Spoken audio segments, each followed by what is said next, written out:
and tips about the industry. And finally, you'll get to ask your burning questions for a Q&A session with Mr. Vincent. I'll now be passing the floor to Emanuelle.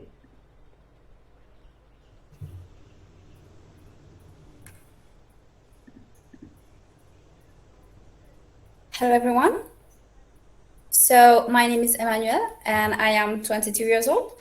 So I was in charge in the group for the Instagram page, along with my colleague Aymeric.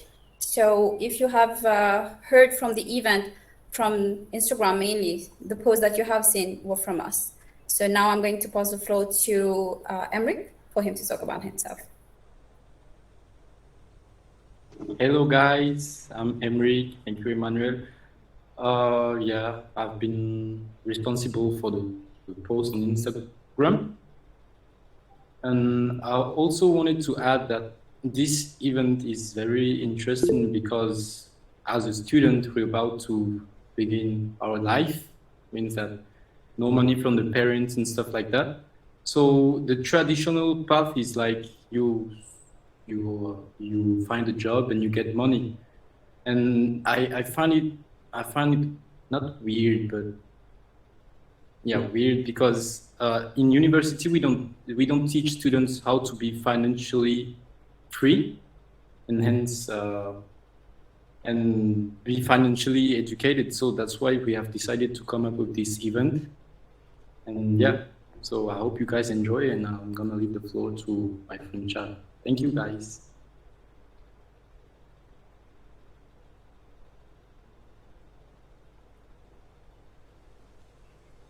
So hello everyone, I'm Chhavvi, I'm 22 and I'm currently studying marketing and tourism.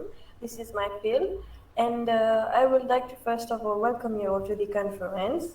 And I know that most of you have one question in common, that is why we chose to do that event and whether we as hosts invest in NFTs and cryptos.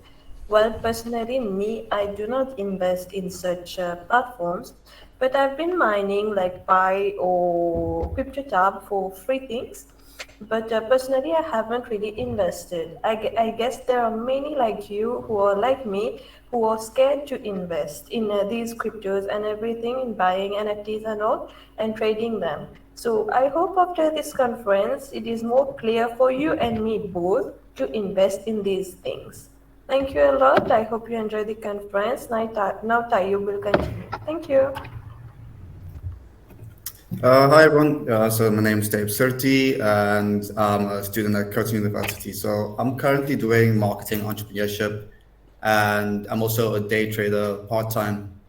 And so I basically wanted to just speak about why we're going to be doing such an event. And I just feel like a lot of people don't really, but what's the relation between fintech and our financial freedom? And I just feel we're going to get into that in this event. So just a little background on a bit of my financial journey, just an exposure of when I realized I'm now getting serious about my financial journey. I was first a software engineering student, and it wasn't for me. I just wasn't really feeling it. And so I ended up starting my first business at 19 years old, actually.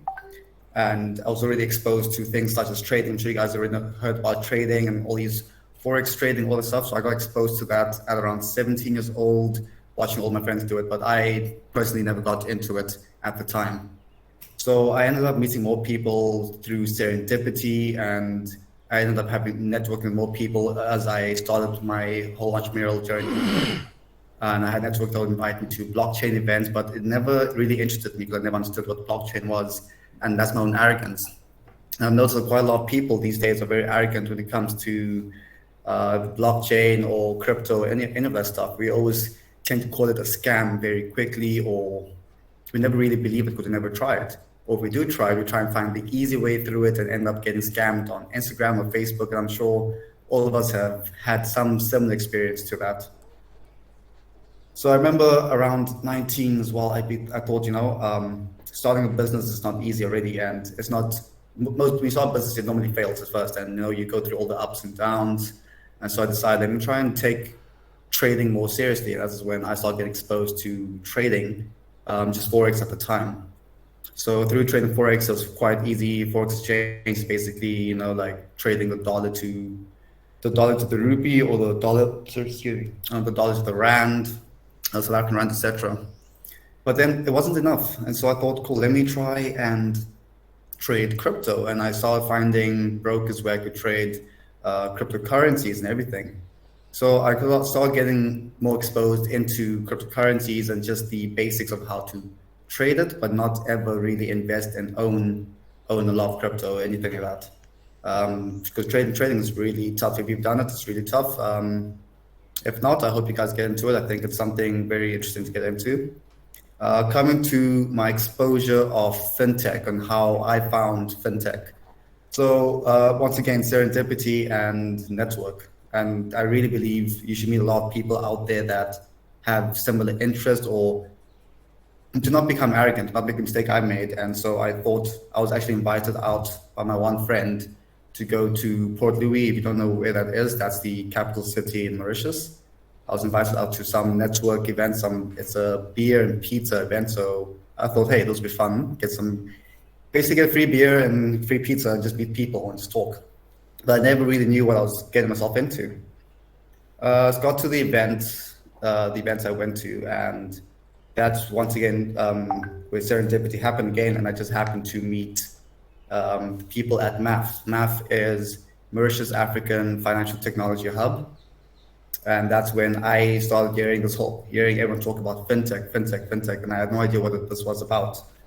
And that's when I met our guest speaker today. I met Vincent, and I was learning a lot about this. And I'm like, okay, so I understand how to really trade this stuff, but how do you guys like own all of these things? And ever since then, I've just been really interested, to the point that I already know when I'm done studying my degree, I'm immediately going to go and pursue fintech into a deeper level. And so I can't really sit here and try and explain what fintech is to you, because I'm still new to it as well. And so I thought, with this event, I want to go and start an event and basically teach people, just educate people, because I love education. I just love learning new things and new skills. But how was I going to do that if I didn't know it myself? I know the saying is, what you can't do, you teach, but let me know how to try and basically lie to you guys. And so I'm going to end up leaving the table to our guest speaker. So please give a warm welcome to Vincent Hoffman, and hopefully he's going to answer all the questions that we always ask ourselves about fintech and all of these things, and also NFTs, etc. So I hope you guys really do enjoy this event, and stay tuned to learning more with us. Thank you. Awesome, thank you very much. Just before I start, can you hear me clearly? It's just a little soft. All right, I'll hold the microphone up to my mouth. Is that better? That's better. Thank you. Awesome, thank you. So hello everyone. Thank you very much to the hosts for inviting me to this event. I'm honestly very grateful, honored, and it's an absolute pleasure to be here today. So guys, just to tell you, I mean, I've got so much awesome information to share. I'm very passionate about the subject and relating subjects, that I've actually made a table of keywords just on my right here, because if I didn't have that, I would be bouncing all over the place, and I would probably confuse you more than educate and inspire you. Anyway, so let's start. So my name is Vincent Hoffman. I'm 38 years old. I'm from South Africa, but my mother's Mauritian, and I've got a lot of Mauritian family. So I'm not a total foreigner, and I've been here for about 12 years. Je cause créole un petit peu, tigit, but all the bad words. Anyway, so guys, I'm the founder of my own company, which I launched just a few weeks ago. It's called Key Collaborators. I'll chat about that a little bit later in my talk. And I'm also the Chief Operating Officer for a blockchain and crypto company called HTML Coin. I've been with them for going on 4.5 years now. Now, my passion is to leverage on innovative technologies, innovative solutions, and human relations to create win-wins. I also have an interest, a fascination in science, psychology, and philosophy. Now, even though I know that you guys want to understand financial technology, blockchain, Bitcoin, and all that, and you want information, that's all good. I'm going to do my best to give you that. But beyond that, something that's very important is inspiration. And let me just quickly tell you why I want to inspire you simply just to continue this journey. You could have the smartest person in the world talking to you and giving you, great information. But unless that person inspires you to do something with that information, you may as well almost not even have been told, because without inspiration, you're not going to follow through with action. So I hope by the end of this talk, I'm sure you're still going to have more questions. Even myself, after getting into the space, after years, I would get questions answered, but then I would have more questions and more questions. It's sort of like the rabbit hole in Alice in Wonderland, but it's extremely exciting, and there's so much potential and awesomeness. So hopefully we can sort of get you on that track.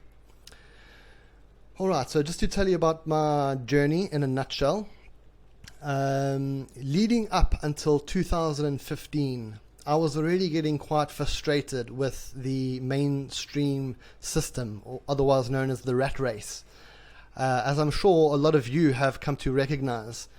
I'm sure you know of your parents and your grandparents, back when they were your age and they were earning money, it was a lot more feasible to buy a house, to pay the bills, and to live a decent life. And as we have seen through history, the system is not there to enable families and to make things sustainable. It's not. The monetary system and all the systems that govern us, I'm afraid it's just not there to really help you. They might pretend to, but it's a fact. You just look at how things have evolved. The cost of living. If you look at the wages people earn versus the cost of living 20, 30, 40 years ago compared to now, and you'll see exactly what I mean. The price of everything's gone up: fuel, food, accommodation. Everything is just pushing people into debt, and it's sad. Anyway, so leading up until 2015, I had already come to recognize that, but it was only when I lost my job. I was working at a company on the East Coast at Azuri, and the company I worked for shut down due to political reasons between people higher up, and everyone lost their job. And I was fed up, and I realized it's time to start looking at how to do things differently. And I've got a very deep fascination with the internet. Just to briefly touch on that, if you look at all the innovations that we've had, from hundreds of years ago till now. Yes, it starts off with fire, and then you've got the wheel and electricity, etc., etc. But if you look at what makes our species, humans, so unique and, powerful, if you look at the trend of how we've exponentially grown, it has come from our ability to collaborate. Think about how people used to collaborate before the internet, or even before the telephone. You would write a letter, it would go on a horse to some sort of post office, then onto a ship, and maybe you're collaborating with someone overseas. It would take maybe months to get your message across and then back. How many times have you written a message to someone and you're like, oh, damn, I should have said this, and you quickly edit your message or send another one, and it's easy. Back then, it's like months and months between messages. But there was still progress. But now that we've got the internet, essentially everyone's got a supercomputer in their pocket where you can ask any question you want. But more importantly, you have the ability to talk to people around the world in real time for nearly for free. And there's a lot of power in that. Anyway, so in 2015, I realized that whatever I do, I'm going to need to leverage on the internet. I think a lot of people, everyone appreciates the internet, but most people don't actually leverage the internet as much as they could. They don't realize how much value there is there. That being said, the internet is also a double-edged sword. Just like everything in this world, there's pros and cons. There's the good and the bad, or the yin and the yang, as I would say. The internet is full of misinformation. There's a lot of scammers, a lot of bad people which use it too. So it's very important to to educate ourselves on various technologies, so not only so that we can better use them to optimize and streamline our lives, but to mitigate the risks. Anyway, so in 2015 I lost my job and I decided to see what kind of work could I do remotely. And I looked at all the different options, and the only thing I really found that was really applicable to me was that I could teach English, because my English is quite good. So for 2 years I taught English to English and Vietnamese people, mostly children, and I was very good at it. I've got an aptitude for teaching and for working with children, people in general, but also children. But I also realized after some time that it's not something I want to do for very, very long. I don't know, maybe you can imagine trying to teach children a language who don't speak it as a first language. Some of them are great to teach, but a lot of them don't really want to be there learning. So it's quite frustrating. Anyway, I'm very grateful that I did that, because that was 2 years of life-saving income. Anyway, then I discovered blockchain. Well, I discovered Bitcoin. And let me tell you something here. This is very important. So it was a friend of my wife on Facebook, and he was posting about how much money he was making. He was posting his new cars, new motorbikes, and all sorts of stuff. And I didn't know him personally, my wife did, but it was clear that it was legitimate. I mean, he was really making lots of money. And yeah, my wife and I were like, hey, let's see get involved. And to cut a long story short, it was early, like January 2017. We got a hold of him, and he says, okay, well, to get involved in these investments, you need to buy Bitcoin. So, okay, sure, we figured it out. And I bought a full Bitcoin for between $700 and $900. Let's call it $800. I had a full Bitcoin at $800. And that was not easy for me to get $800 at the time. I've always been battling financially for as long as I can remember.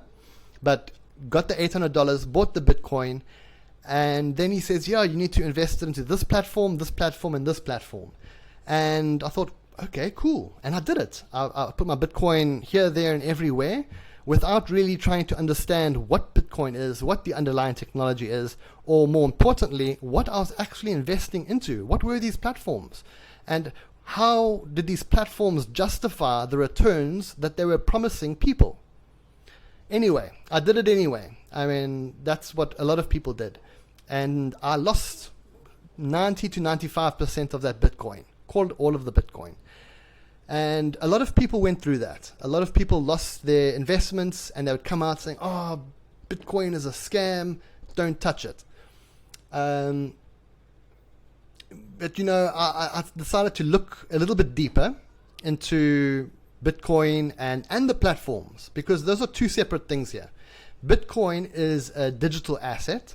It's the first cryptocurrency that came into the world. Also, sorry, just worth mentioning here, Bitcoin is not the first digital currency. There were others before it, but they all failed, okay? They all failed for various reasons, but largely because they were not secure. People found ways to hack them. So Bitcoin came on the scene. Sorry, I'm jumping all over the place.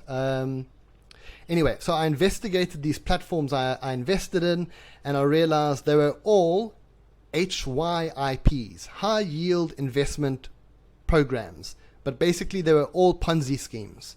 A Ponzi scheme is when a platform will take your money and use that money to pay people before you.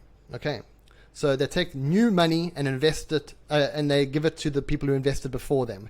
And these programs will keep building bigger and bigger and bigger until they get to a point where they think, we've got a lot of money here, and then they disappear. So this is basically how a lot of scams operate. And I've come to recognize how to spot these things, but let me just tell you guys right off the bat. I don't want to say 100% of all platforms are scams. I'm not going to say that, but the great majority of investment platforms that promise you 1% a day, 5% a month, or whatever, the great majority of them are scams. Don't touch them.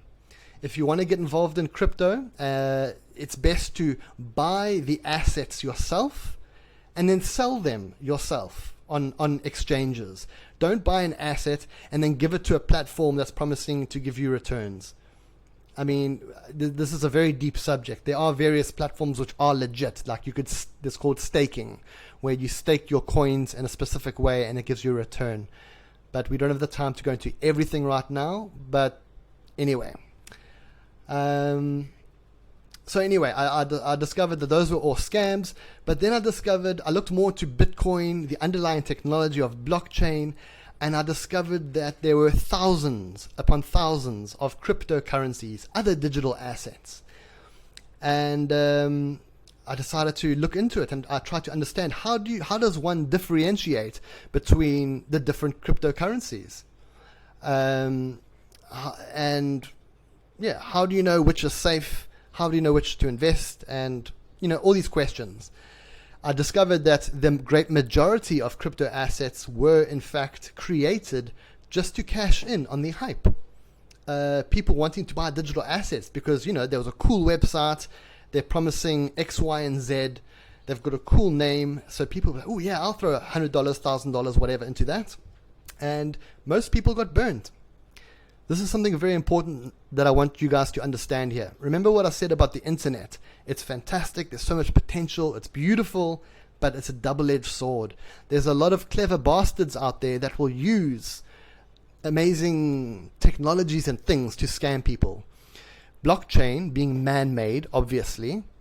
Look at a knife. A knife, you can use it to prepare your food, carve a beautiful sculpture, or stab your neighbor in the throat. That's not the knife's fault. That's whoever's wielding the knife. Okay, so blockchain, while it is amazing, and I'll speak about that in a moment, it is misused by clever people, clever bastards. So it is important for people not to go and say, oh, blockchain is a scam, Bitcoin's a scam. It's not.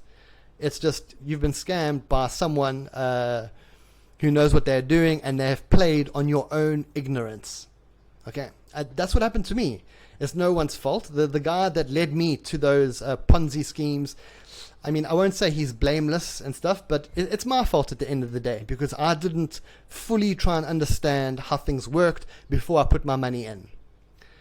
And I'm jumping a bit all over the place here, but one of the key things I learned in 2016-17, I discovered the flat earth movement, right? I thought it was a joke. I thought there's no ways in hell. We're in the 21st century, and there's a growing number of people that believe the world is flat. And because I've got an interest in psychology, I decided to dive into this and try and understand how people can believe such a thing. And I could speak about that for hours, but I won't. But just to tell you the two key things I learned about that relating to people. There's that, and oh yes, okay, so one, regardless of your age, your nationality, the color of your skin, even relatively speaking your intelligence, we are all guilty of this, including myself. People believe what they want to believe. I have seen this time and time again everywhere, but especially in the flat earth movement. I discovered friends of mine were flat earthers. Maybe there's a flat earther in here, and I don't mean to offend anyone, because, I mean, flat earthers are not actually idiots, as some might think. I've had a lot of debates with flat earthers, and one of them, which was one of my friends, not anymore because of the argument we got into, but he's a smart guy, relatively speaking. And, I learned that people believe what they want to believe, and the clever people, bastards out there, exploit that. The other key thing I learned from the flat earth movement is that perseverance is key to anything that you do. If you believe in what you're doing, you have conviction in something, and you persevere, you will gain momentum, you will progress in one way or the other, as long as you persevere. Anyway, I'm digressing here. Let me get back on track. So let's talk about blockchain. So blockchain is essentially a type of database. Okay, but it's got 3 core properties. Now, those 3 core properties that make blockchain a disruptive and amazing technology are transparency, immutability. So it's transparent, immutable, and decentralized. So with transparent, if I send Bitcoin to Tay right now, anyone in the world can go and look on the Block Explorer, which is basically, it's like a website, but it's a ledger where anyone can go and look at all the transactions ever made from the beginning of the Bitcoin blockchain, from the first transaction all the way till now. All the transactions are transparent. You can see which address sent which other address, how much, and when. So it's transparent. The second core property of blockchain is that it's immutable. That means once data has been sent or put into the blockchain, like a transaction, that data you can't change it and it can't be deleted. That's very powerful. And we'll talk about things in a moment. The third thing is that, so I said decentralized. So when we're talking about decentralization or something that's decentralized, the opposite of that is centralized. So if we're looking at fiat currencies like rupees, dollars, I mean, all the respective countries have a central bank. And like we've got the Bank of Mauritius here, and each banking system, it's centralized. They are responsible to keep the network, the integrity of the network, and to facilitate the transactions. And yeah, I mean, there's some very clear problems that have arisen from this centralized aspect. I mean, the powers that be have this power to control your money. They can block your account. They can charge you exorbitant fees. If you want to send dollars or rupees, whatever, you want to pay someone overseas, you need to ask the bank, hey, can I send my money to pay this guy? Oh, I can. Great, thank you. It's going to take, 2 days? Oh, okay, well, nothing I can do about that. Oh, what? It's going to cost me 10% or 1,000 rupees to send my own money? Oh, well, fine. Can't do anything about that. So, it's centralized. There's a singular governing authority. When something is decentralized, and I'll explain how Bitcoin, for example, is decentralized. So Bitcoin, there are various computers or nodes. There's computing power all around the world that are maintaining the network. And I'm not going to go too in depth about the consensus algorithm, which is proof of work and the electricity consumption and all that. But the point is that there are nodes, which are computers, or collections of computers all around the world, which are keeping the network secure and facilitating transactions. And for doing so, they are rewarded in Bitcoin. Okay, so these computers, which are keeping the network secure and facilitating transactions, are being rewarded for doing just that. So it's decentralized. It's permissionless. I can send Bitcoin to anyone. No one can stop me unless they're here with a gun to my head. But you get the point. I spoke about transparency, immutable, decentralized. Okay, that's fine. And let's talk about a moment as to why Bitcoin came on the scene. Like I mentioned earlier, the monetary system that we have, it's inherently very, very flawed. Money is created essentially from thin air. It's not backed by gold or any other physical asset. And a lot of people say, "Oh, why do you get Bitcoin? It's just a digital asset. It's not backed by anything." Well, what's your paper money backed by? Nothing really. Anyway, I could talk about that for a bit more, but I don't want to stick to one thing too long. With Bitcoin, there was another point I wanted to make which slipped my mind. Oh yes, okay, so the monetary system. Bitcoin was born because of the recognition that the monetary system was flawed and how it's bringing everyone down. Just for the record, guys, I'm not speaking about Bitcoin and saying why it's great because I want you to buy it. This is not an endorsement of any specific crypto asset, but I'm just trying to enlighten you as to why it came about. Anyway, so it was created by Satoshi Nakamoto, which is either a man, a woman, or a group of people. and they recognized the problems with the monetary system, so they created this digital asset. What makes Bitcoin sort of special is that there's a limited supply. So there's 21 million Bitcoin there can only ever be 21 million Bitcoin ever in circulation. Right now there's 18 point something million Bitcoin in circulation, and I can't remember, I think it's every 12 minutes, 6 minutes, every few minutes, a little bit of Bitcoin is brought into circulation, and it's being sent to the various miners or computers around the world as a reward. Anyway, not to stick too much onto Bitcoin, but the point is Bitcoin, the supply is finite, meaning there's a limited supply.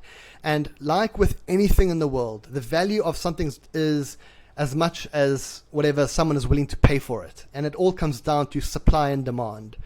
And there's a limited supply of Bitcoin, and the demand is, relatively high. If you look at the macro trend of Bitcoin, if you had put $100 into Bitcoin in 2010, I don't know the exact figure now, but it would be hundreds of millions of dollars worth of Bitcoin. If I had kept that one Bitcoin I had in 2017, I don't know, that would be 40 times, more than 40 times 800, I don't know, it would be quite a few $1,000s. Anyway, so let's keep going. Bitcoin is the first application of blockchain technology, and it's a fintech application, financial technology application. Now, some of you may have heard of Vitalik Buterin. He's the founder of Ethereum. That's the second most popular cryptocurrency. And he did something very cool. He brought something into the picture called smart contracts. Smart contracts using blockchain technology allowed people to use blockchain technology beyond just being an asset that can be transferred to different people. Because of the properties of blockchain being immutable, transparent, decentralized, now if we take those properties and bring in smart contracts, it opened the floodgates to so much awesomeness. And let me give you some examples. I mean, blockchain, it's inherently very good at authenticating data. It's very good at bringing trust into a picture. I always say that 99% of the world's problems are because of greed. Okay? Greed will manifest in various ways, but basically greed and exploitation. And blockchain goes a long way in removing the need for various middlemen and third parties, because there's a lot of middlemen and third parties which will exploit people in various ways. But with blockchain, it brings that trust into each sector. In every industry, wherever there's a need for trust, blockchain has its place. And earlier, when you heard me say it's like a database, it is, but that does not mean that we should take every database that we have and use blockchain. It doesn't quite work like that. And something that I tell my students at Khyati University is, think about a computer game, a video game. You've got, let's say you're talking about a video game where you've got a grunt, some sort of sword-wielding warrior. Then you've got an archer. Then you might have a sorcerer. You've got these different characters which all have their benefits, their advantages and disadvantages. But the point is to understand where each character in a video game works best. So blockchain is particularly great at authenticating information and delivering trust. So you can't just change all databases to blockchain and think, ooh, that's a winning solution. But it can be used in every industry, from supply chain management, in the education industry for certifying people, in the medical industry, everywhere, wherever there's a need for trust. Anyway, I think I'm repeating myself. But it's blockchain is past the point of mass adoption. It's already being recognized by all the big players, and it's being used left, right, and center. There's no going back. Cryptocurrencies has also come a very long way, but there's still a bit of push and pull between the regulators and people. As I mentioned earlier, the banks are very apprehensive with cryptocurrencies, and they've got some good reason to be reluctant and apprehensive, because, as I said, there are a lot of scammers out there, and the authorities should be keeping the people safeguarded from scams. That's true. There should be regulation. I'm all for regulation. But there's also over-regulation and overreaching, which there is a lot of. My brain's going everywhere. I want to give you one particular use case. There are so many. Look at voting. Voting on if you go and vote in an election, I've done it a few times. Usually it entails waiting in long lines, and there's a few pain points, a few problems with the voting system. And one of them, it can be quite, uncomfortable or take a long time. There's also a lack of trust. A lot of people, there's a low voter turnout because people don't want to go through the discomfort of waiting in lines to go and cast their vote when they don't even trust the system. And also sometimes, why should they? It's very analog. It's pen or pencil to paper, and then there's humans counting votes, transporting those votes to other humans. Not only are humans forever making mistakes, but they are corruptible. And we all know that. People are very corruptible. But then if you bring blockchain into the picture, and if it's done properly, because like I said before, clever people can use blockchain to scam, so bear that in mind. But if blockchain is implemented properly, not only will you bring an ultimate level of trust into a voting system, it would be streamlined, much quicker. You could vote from your home. You would have a higher voter turnout. There'd be greater adhesion after a voting process because you've had a high voting turnout and there is trust. People would accept the final result, and it just solves the pain points of voting in a beautiful way. But because a lot of governments around the world like to exploit and take the piss, excuse my language, they don't want blockchain to come into the voting picture because then they can't cheat on elections. You know how it is in politics. I'm not saying that's the case for Mauritius or any particular country, but I think you know what I'm talking about. Anyway, I need to move on. I'm actually quite behind on my list of things here. So let's quickly go to cryptos. I'm going to quickly mention the properties of crypto. I've mentioned the 3 properties of blockchain. It's decentralized, immutable, transparent. With cryptos, it's permissionless. That's quite self-explanatory. It's near instantaneous. So if I want to send someone overseas, it's very quick. Anonymity, well, it's partially true. A lot of the governments would say, Bitcoin, it's anonymous and the criminals like to use it, blah, blah, blah. It's half true. Bitcoin is not really anonymous. In fact, Bitcoin is far more traceable.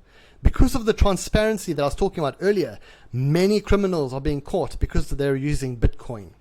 Bitcoin is far more traceable than cash, for example, which is the ultimate private way of transacting, is cash. Anyway, not to stick too much on that. And the other property of cryptos is it usually has a controlled supply. Like Bitcoin, there can only be 21 million. No one can ever create more Bitcoin. Once it gets to that cap of 21 million, that's it. Whereas with fiat currencies like dollar, rupees, rand, they can just print more. Why not? It's not going to hurt the printers. It's only going to hurt the mass population in time. But why should they care? Why? I can tell you why, but they don't. Anyway, moving on. Types of cryptos. This is quite interesting. So you've got securities, and let me give you the explanation for each. A security, you've got securities outside of cryptos. A security is a type of asset that promises you a return on investment. Okay, and this is a particular type of asset class that the regulators have been trying to tackle, because obviously everyone wants to get more money. Everyone wants easy money. So a lot of the scammers will create cryptocurrencies which promise returns. Therefore, those cryptos can be classified as securities. So the regulators have been coming down hard on cryptos that promise a return on investment. Anyway, then you got utility coins or utility tokens like Ethereum. So if you want to transact on the Ethereum blockchain on a specific application, decentralized application, or even if you want to transact by sending a token on the Ethereum blockchain, there's thousands of tokens on the Ethereum blockchain. And if you send a token that maybe you made, someone else made, to someone else, you have to pay for that transaction in Ethereum. That's the gas, in Ether, ETH. That makes ETH a utility because you need that asset to use that system. It's useful for that. The next one are privacy coins. So there are cryptos out there which are actually all about transacting in a private manner, whereby they cannot be traced. And there are various privacy coins out there. Next, we've got stable coins.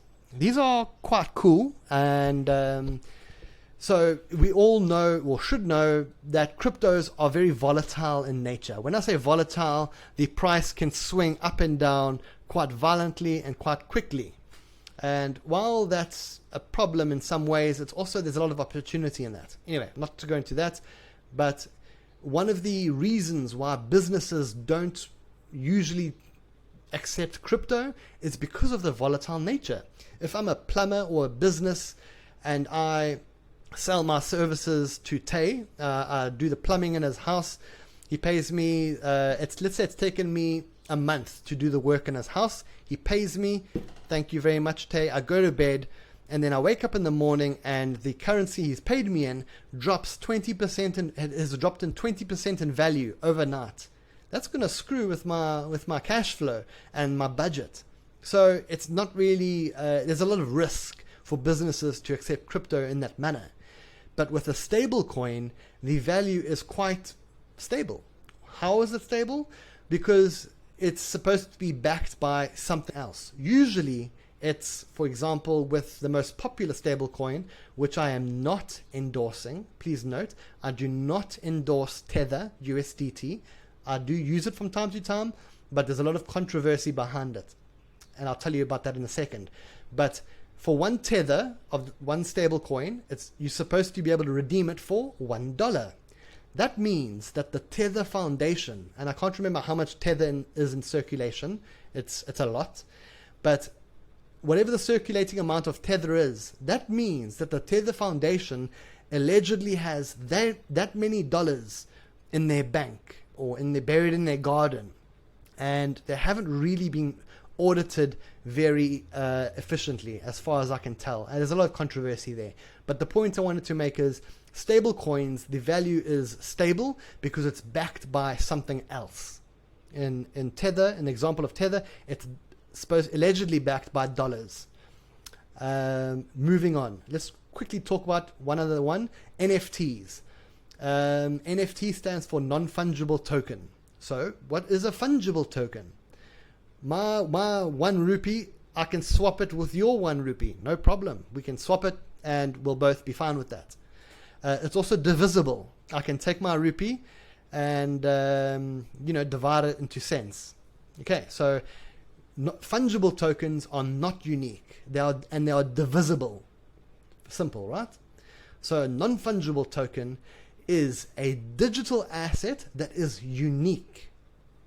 So it's unique and it's not divisible. And that unique asset represents either something in the real world and or a digital asset in the virtual world. Okay? And I can talk about this more on that, but I mean, it's been most prevalent in the art space. And I actually wrote a blog about that, which maybe I can share with you guys later.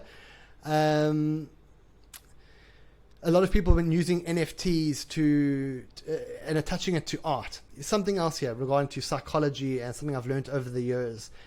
People inherently are very lazy. every one of us, everyone here in this room, including myself, we all have laziness in us. We also all have greed in us.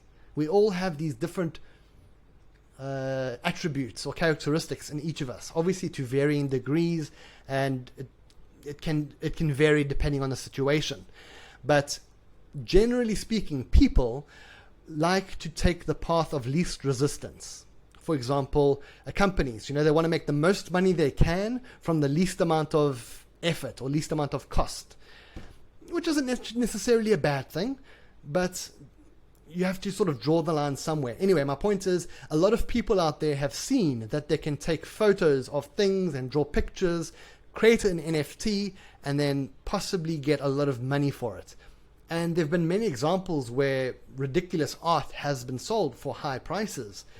But that's not necessarily because that NFT or that art was particularly special.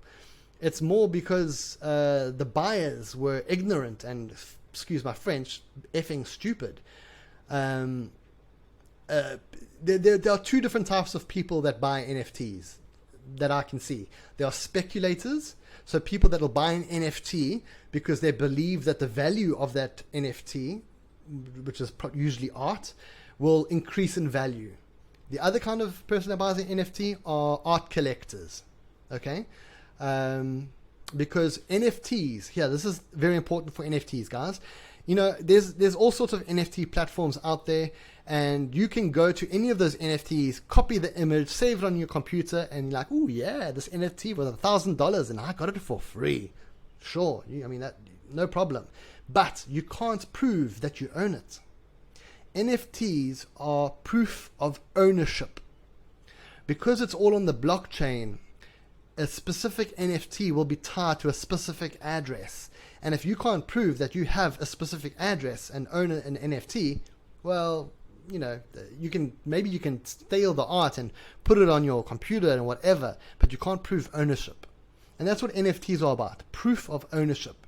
It can be used in property, it can be used for software, anything can be tokenized. And yeah, it's really cool. Anyway, let me move on because I can see it's already been 47 minutes and I'm just past halfway, so I'll try and hurry it up. And guys, any of the hosts, if you find that I'm really dragging on, please tell me and I will step it up a little bit quicker. So seeing as I've just spoken about NFTs, I'll actually put a link in the chat just to show you the blog I wrote about NFTs, and it also talks about the company I've just opened and how I have used NFTs to create a win-win. My passion is to create stakeholder-centric strategies. What do I mean by that? There are too many businesses and companies in general that are shareholder driven. And I'm not saying that it's bad for a company to be shareholder driven, but there are too many companies that are solely focused on the enrichment of the owners. And I think we need more businesses that look after the wider stakeholder base. Actually, there's a few really cool things I want to tell you about. I'm going to do that. I'm going to go out on a limb. Guys, for example, I'm putting pause on that for a second. Please excuse me. Do you know how easy it is to make your own cryptocurrency? It's ridiculously easy. I could show you in 2 minutes how to make your own cryptocurrency. It's easy as hell. The magic of what can be done with the cryptocurrency is finding how is your digital asset going to drive value in your business or in your community. I'm going to give you a use case I came up with a few years ago that I always share with my students. For example, imagine a university or school in Africa, and a school has lots of little odd jobs to be done around the school, whether it's gardening, feeding animals, light maintenance work, maybe painting a classroom. Let's take the painting a classroom example. Let's say it would usually cost the school $100 to paint a classroom, $100.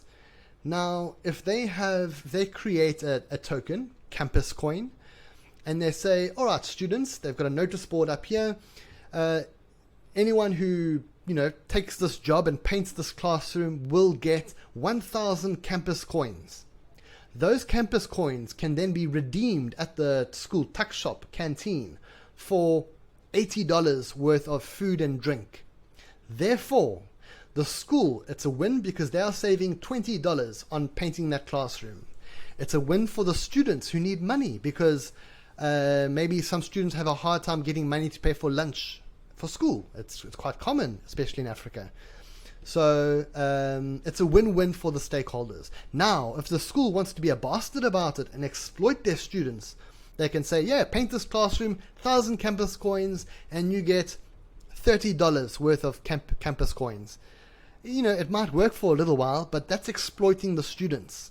And it's not a big enough win for the stakeholders. The school will be saving potentially quite a lot of money, but that's what I mean about being one-sided and not driving value for the wider ecosystem. Anyway, getting back on point with NFTs. Let me quickly put a link in the chat, not to read now, but just to show you what I've done with NFTs in my business. There we go. I'll put it in the chat in a second. What else? Key collaborators, NFT project, and how it works. So, in a nutshell, I noticed that my wife, she's a brilliant artist, and she did an amazing portrait of my daughter one day, and I thought, wow, that's beautiful, that's fantastic. I commissioned her to create 3 portraits for me of Elon Musk, who I'm a huge fan of, and 2 other people, Vitalik Buterin, who I mentioned earlier, and CZ, the founder of Binance. And there's the thing in the chat. And basically, to cut a long story short, read the blog, but 80 to 90% of the proceeds for the NFTs, which represent these physical paintings, are going to go to NGOs here in Mauritius that are driving value for people that really need it. I've already been to vet out 2 NGOs, the Global Rainbow Foundation and J.A. Mascarein. Global Rainbow Foundation create prosthetics and offer all sorts of medical assistance to people that need prosthetics and don't have money. It's a beautiful organization that are driving value for people on the ground. So J.A. Mascarein teach young people about financial literacy, about entrepreneurship, about things that we don't learn in school that we should. So the point is I'm selling these NFTs, and it might take a really long time for them to sell. I don't really care. I'm doing other things, but I've come up with a little system that when these sell, the great majority of the funds will go to these NGOs, and I will follow the money. I will take the money, go to the NGO, and when they're spending it, I will document it, video it, and show how it's changing lives on the ground. Therefore, and in each story, I'm building the story of each art piece. The art buyer and the NGOs are going to be, and my partners will be the main heroes of the story. The art buyer is not only going to get some really cool art, but their money will be helping the lives of many people. And in each case, it's going to drive stakeholder value, and I'm building the story for each art piece. Anyway, I'm rushing through that. You can read the blog. I actually got 2 last main sections I want to tell you about. Now, guys, the next part is not directly about financial technology or blockchain. I will get to your questions fairly soon, but there's something very important I want to convey to you guys. Now, when I was your age, I was lacking a lot of ambition and direction. I was happy. I was loving life, partying and doing all sorts of stuff. And it's fine. It's not a problem. But it was only 5-6 years ago where I haven't isolated an exact event, what changed me, but something in me happened, and I found the direction, and I just started evolving at quite a pace. And the point I wanted to make to you is, when I was your age and younger, quotes, famous sayings from people, I didn't really care for them. I would read them and like, okay, I understand, and it makes sense. But it didn't really resonate with me. as many of them do now. And I want to tell you a few quotes which have changed my life. And if some of you can just note them down, read them, and try and get them to resonate with you, it can change your life too. If I had realized what I know now at your age, it would just be amazing. Anyway, without further delay, let me get into some of those. For example, when you experience a problem in life, usually your instinct is to fix or solve the problem. But I mean, by definition, to fix or to solve something is to spend time to rectify a situation and put it back into its original state, which is fine, but that takes time and effort. And that's putting you back to wherever you were, which is maybe what you want. But if you can find an opportunity within the problem, my friend, that is where you will fly. For example, and in a video game, when you land in a little booby trap, it hurts you, you lose some sort of ability, and it slows you down. That's a problem. But if you find an opportunity in a problem, instead of being back where you were and carrying on your trajectory, it will propel you forward. So you should be further ahead in spite of your problem. So next time you experience a problem in your life, whatever it is, and I know that it's easier said than done, but think about it a little bit deeper. Try and find the opportunity to whatever problem you're experiencing. You might be surprised. There are many opportunities within problems. Next quick one. The path to success is paved with failures. This is one of my favorites, and it's absolutely true. Do not be afraid of failure. Embrace your failures. Learn from them. Adapt. The likes of Elon Musk, Jack Ma, Richard Branson, and all these successful people, these guys have failed more times than most people have even tried. The point is, and this is another very important one, when we do not take responsibility for our failures, when we do not acknowledge what our contribution was to whatever failure came up, history will repeat itself and you will F up again and again. So failing is not a problem. In fact, it's fantastic if you learn your mistake and take responsibility for whatever your part in that is. It's very easy to blame others, and there are maybe other people responsible in whatever failure you're experiencing, and that's fine. But I'm not telling you, don't try and identify other people's failures. You can, but identify your own failures first. That is how you're going to really exponentially grow and evolve. Another one. I've known this one since a child, and I didn't care for it until much older. You are your own worst enemy. It's simple, right? There's no one who's stuffed up all the problems and bad things you experience in life. Yes, there are influences, there are other people, there are negative things that happen. I understand that. But when you lose an opportunity or you stuff something up, you are the most responsible person for that. And it's important to recognize that. It goes with what I said just before that. Now, you are your own worst enemy. The flip side of that is also true. You are your own greatest champion. There's so much power in that. I don't know, maybe I should write these down and you write them down. Just read them every day. Another one, last one, and then I'll move on. Change begins at the end of your comfort zone. Okay, so if you're doing something where you're comfortable and it's easy, I'm not saying it's bad, but you're not going to grow a hell of a lot. By doing new things, by doing difficult things, by going through adversity and problems, especially when you're taking responsibility for whatever failures you experience during those hard times, your career, your personal brand development, everything will exponentially increase. Just don't be afraid of failure. Don't be afraid of problems. Accept responsibility. And you do that and you'll fly. Anyway, I've got the flat earth movement. I already spoke about that. I won't talk about that. Oh yes, so one of the key things I want you all to understand from my story and everything I've told you, I am not a software developer.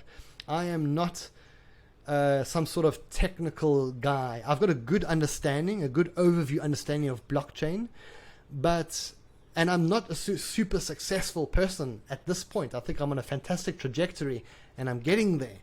But the point is, you don't need to be a software developer. You don't need to be a genius to excel and succeed. You just need to embrace these various attitudes into your core being. A very important one. All of life's opportunities come from the relationships we create in business and in private. Don't be an asshole to anyone, to someone in your college, the janitor, the parents, just everyone. Try to be less of an asshole in general. I mean, don't get me wrong. Sometimes I am an asshole. I am. Everyone is sometimes. But it's important to recognize that. Sometimes, it's even necessary. So, take what I'm saying with a pinch of salt. There's obviously so many variables at play in life, but the point is to network, meet people, identify people that have specific strengths, build trust.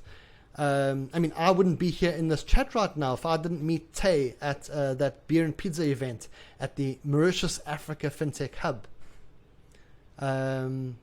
Another important point on the last column, and we're getting to the end of the chat now. I'll get to your questions. Identify people to collaborate with, and identify organizations that are driving value in line with your vision or what you think is important for your country, for society. For me, and I've mentioned two that I'm working with, the NGOs. Another fantastic one which I support and I work with, and hopefully more and more. The Mauritius Africa Fintech Hub is a fantastic organization. I used to work there. I was there for a year. And yeah, it's an amazing organization with a very passionate team. I'm actually very disappointed with the government of Mauritius for not giving the Mauritius Africa Fintech Hub the support which they deserve. If MAF had more support from the government, it's just what they could achieve for the island of Mauritius would be amazing. But, it's very political. There's a lot of people in various positions that don't want to lose various power, and it's all political. Anyway, so identify people, identify businesses and NGOs that are that have integrity and are driving things on the ground that drive value. That's it in a nutshell, guys. Now I'm open to questions. Thank you. Well, thank you very much for sharing your experiences, tips, and real-life examples on cryptocurrencies. Well, I think that we can all agree and say that it was very inspiring and helpful. Well, before starting the little Q&A session, Mr. Vincent will answer the most asked questions of a pre-test survey we did earlier this year. Well, the first question was, what do you think is the future of crypto and NFTs? And do you have an idea about the current trend of the market? All right, so as I mentioned, blockchain is past the tipping point of mass adoption. With regards to cryptos and NFTs, I am very confident that crypto, not all crypto, but generally crypto like Bitcoin and other ones are going to be more and more accepted. As I said, there are thousands of cryptos out there, and the regulators which are sort of approving various cryptos are vetting various projects. So the future, I think crypto is definitely going to be part of our future. But it's important that people don't just throw money into any crypto that looks fancy. It's important that you do your due diligence, try and look at the team behind each project, because the magic of any organization comes from the team. That goes for any business and any project. So just do your own research. But yes, there's definitely crypto and NFTs are definitely going to be part of our future. But there's definitely going to be scams and people misusing these technologies to try and catch people who want to make money. So it's going to be a bit of a push and pull moving forward. Thank you. Another question was, how do cryptocurrencies and NFTs become profitable in the long term? And can you recommend some platforms to sell, buy, or mine them? Sure. And please, if I don't fully answer a question, please just tell me at the end. I tend to get absorbed in one part of a question. Okay, so the first part of your question was how do you make money off them? So, I mean, something important to note, guys. Every asset market goes through market cycles. You've got a bull market and a bear market. So a bull market is when the general trend is going up, and then there's a bear market when the general trend is going down. What you ideally want to do is buy whatever asset you want to buy in a bear market. Usually, when a price is at its bottom, and it's not very easy to pick a bottom. Some people will buy an asset and like, oh yeah, it's at the bottom. And then all of a sudden, it goes lower. And then lower, and then lower. So finding the bottom of an asset is incredibly tricky. I've lost a lot of money in my years of trading. I've been trading for 5 years, and I'm not a professional trader. I mean, I've had some great moments, and I've made some money. I've been surviving off crypto for more than a year now. I'm not rich at all. I'm still, just making things meet at the end of every month. But essentially, I am surviving off crypto. It's not easy. It's not a quick get rich quick scheme. It requires a lot of education on the subject. I mean, for instance, there's the Tayob University where I teach at the moment. It's free. And they teach all the different facets of blockchain and crypto. There's market analytics. So get yourselves educated before throwing in your life savings anywhere. In terms of platforms, safe platforms, here, let me give you a little disclaimer. For example, Binance, I use Binance, and it is relatively safe.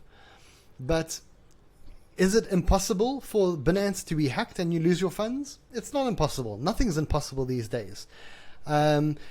Ideally, is you want to buy an asset on an exchange and then withdraw it to your own wallet where you control the private key. A private key is like the password, where you keep the private key to yourself. When you have assets on an exchange and you leave them there, essentially you are trusting the exchange to, manage, have your currency and look after it. But if they get hacked, I mean, you could lose it and not get your money back. So, there's Binance, Bittrex, there's lots of good platforms. If you go on coinmarketcap.com, I think it is, you can see a list of exchanges. And the top 20, 30 exchanges are, good, trustable, generally exchanges. But at the same time, generally that's okay. Sorry, I'm not sure if I answered your question fully there. Don't worry, it's okay. You did a great job for explaining. Thank you. The last most asked question was, what is the main difference between stocks and cryptocurrency? And do you have any do's and don'ts to advise the young investors or wannabe investors? Okay. So I've never bought any stocks. Let me tell you the difference. So when you're buying stocks or shares, these are assets which represent a portion of a company. Some of them will pay you dividends. So this is a good example of a security. When you're buying a stock or shares in a company and it's paying you dividends every so often, that's a sort of security. Crypto assets are not stocks. They're just digital assets, and there are so many different use cases. Some digital assets have no use case whatsoever, but they still have markets. There's still a demand. Some of them are driven purely by hype. Both of them are subject to the forces of supply and demand. There's a lot of manipulation on these markets. And when I say manipulation, I mean there are players which have a lot of liquidity. Either they've got a lot of money and they're manipulating the price. That goes in stock market, but especially in crypto markets. So do's and don'ts, do your own due diligence. Keep educating yourself. The do's and don'ts could actually be a whole topic on its own for a long period. But don't rush into things. Remember, I told you, people believe what they want to believe. If you find something that excites you, I need to put my money in this. Stop yourself at that moment and check yourself. Why do you want to get into this? Because you're believing something that you want to believe, and you're buying a promise. Just check yourself as much as you can. Sorry, I feel like there's so many. We could really go into the subject in real depth, but it really boils down to educating yourself on the particular asset that you want to buy, the team behind it, and what's your exit strategy. If you're buying an asset, presumably you've bought it at a relative bottom, or do you want to sell it at a 50% profit, 100% profit, 1,000% profit? Check with someone who knows more than you. Is this a good strategy? Is it naive? So find people that you trust and collaborate and share ideas. That's important.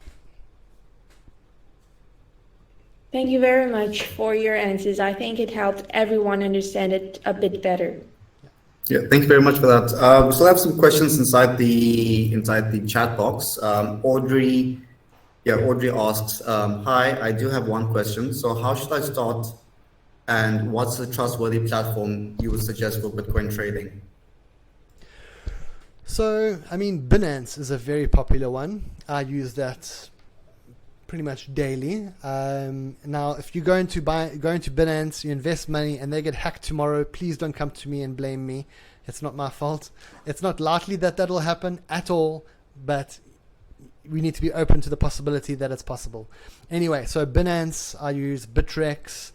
I'm going to quickly put a link in the chat, and I'm going to show you. You can look at the top 20, 30, 40 exchanges, even more, and these are generally safe. There are hundreds of exchanges. I'm going to quickly put a link in the chat, and you will see what I'm talking about. Here we go. So in this link, I've sent you coinmarketcap.com, and you've got the rankings of the exchanges. So when I say the rankings, look at the top 20 and work with those. That doesn't mean that the one ranked at 100, the ranking of 100 is bad, but you get what I'm trying to say. You can also look at the list of cryptocurrencies in coinmarketcap.com and its rankings. Obviously, Bitcoin is at the top, and then you've got Ethereum and blah, blah, blah. That does not mean that an asset that is ranked 1,000 or whatever is bad, but it's based on the metrics which create the rankings are... anyway, it's got rankings of cryptocurrencies and rankings of exchanges through that link.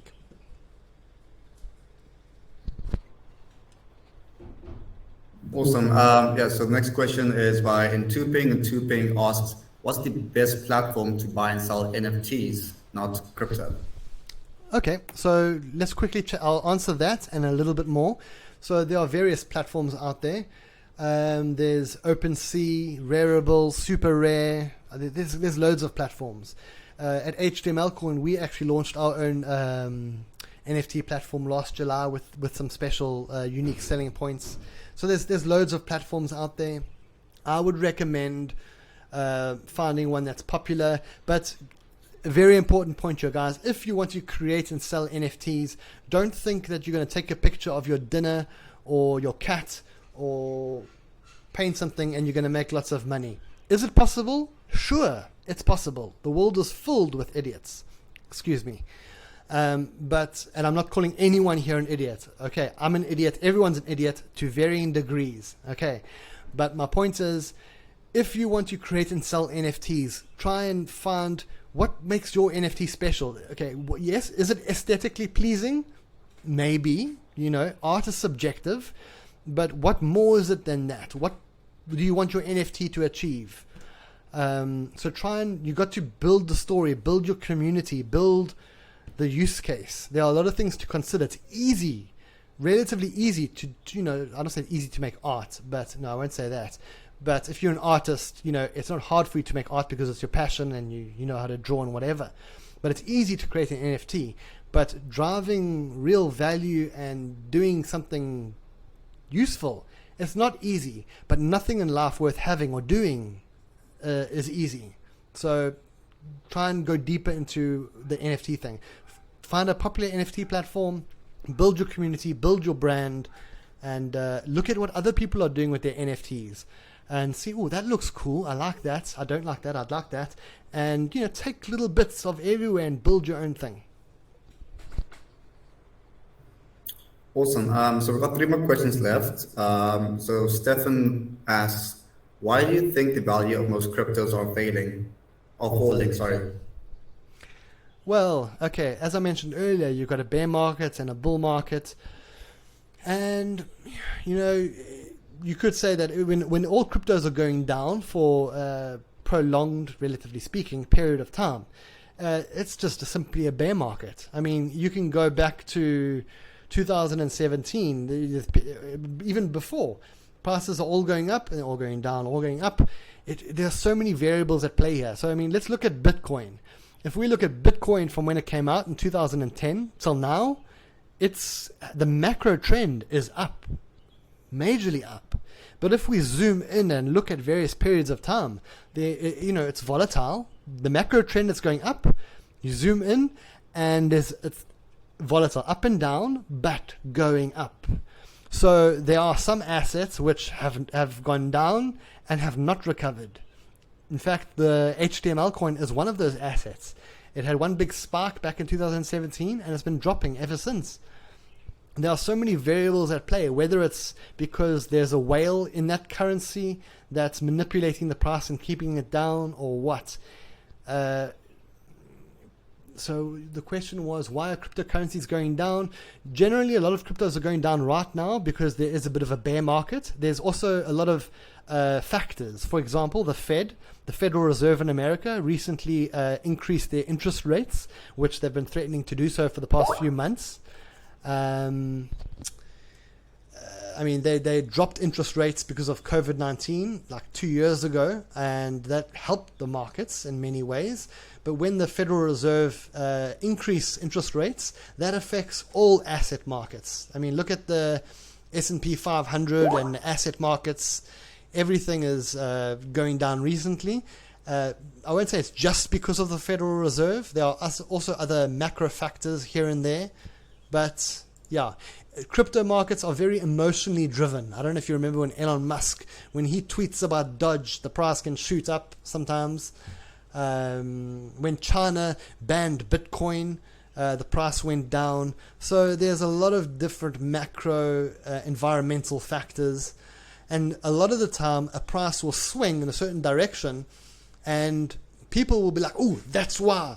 And it might be a factor. It might be a big factor, or might be actually a very tiny factor. And the real reason why a price has gone really up or really down is because of a whale that's done something, and he wants you to believe that that's the reason why a price is going in a particular direction. So I can't actually tell you exactly reasons why, but there are so many variables and so many things we don't know. It's just about being open to, all possibilities and recognizing that there are bear markets, bull markets, and a lot of variables. That's why education is key. Awesome. So yeah, down to our last 2 questions. So we got K Dux. K Dux asked, what is your opinion about the future of Shiba? I think it's Shiba Coin and VET. Okay. So I would also like to say that, guys, I'm not very well versed in either of these coins. I do know them. I've actually bought both of them in my history. I've had both. I'm going to give you my opinion, but don't take it as gold. You need to work these things out. So Shiba Inu, I've always been a little bit against it for a few reasons, because it's got a really, really high supply. And it's a meme coin. It's, for me, it had very little substance to it. However, as I said before, I have not fully researched into it. I have met people which swear by it and love it, and they say, oh, they're working on this, they're going to do this. You know, could Shiba be great? Absolutely. Anything is possible. It's not something I'm personally going to go for, but, you know, one thing that's great about Shiba is their marketing. They've got a huge audience now. They've got a lot of people, and that's very, very powerful. Okay, when you have a lot of support for something and a lot of exposure, that's massive. Okay, same goes for Dodge. Dodge was nothing. It started off as a joke coin, a meme coin. The founder of it sold all of his coins a few years ago and bought some shitty little Honda Civic. Okay, if he had kept his coins, he would be super rich. The founder of Dogecoin. So, you know, anything can happen. With VET, that for me, like I said, I don't know it very well, but I know that it's a utility coin in the supply chain management industry. And it for me, what I've seen, it's a solid project. With a team that's using blockchain to drive real value. And blockchain and supply chain management is magic. Well, magic's not a good word here, but it's very, very special. I mean, the use case of using blockchain and supply chain management is huge for a few big reasons. So VET would be my pick out of those two. Awesome. So coming down to our last question, Stefan asked again, which cryptos will you recommend for new people who want to start to invest? I actually think this was an interesting question because we're about to talk about HTML coins, and that gives us a great start. Okay, so before I answer this, please note, I'm not a financial advisor. This is just my, you know, if I'm meeting someone new, that's new to the blockchain space, let's say someone comes to me and says, I've got $1 million rupees, what would you recommend? I would say personally to them to put, or never mind the amount of rupees, just they have an amount they want to invest. What would I recommend? I would tell them to put 70 to 80% of those investments into Bitcoin and Ethereum, because these are, you know, very secure, widely known. I believe they are here for the long run, and there's a lot of value to be had with Bitcoin and Ethereum. They're a safer investment, and they're also relatively low. If you're looking at the bear and bull market cycle, I mean, I follow a guy on YouTube called Nicholas Merton. You can actually find him by Data Dash, and he's very down to earth. Awesome guy, and from what I can tell from the markets, and also I follow him, we are at a relative bottom. The prices may drop a little bit more. Maybe the Bitcoin now is at about 36,000.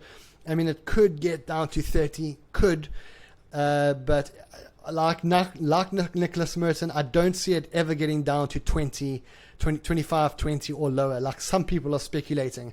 If you look at the macro trend of Bitcoin from 2010, from when it gets to its relative, from its high, when it gets to its next low, it doesn't even touch the last high of the last bull run.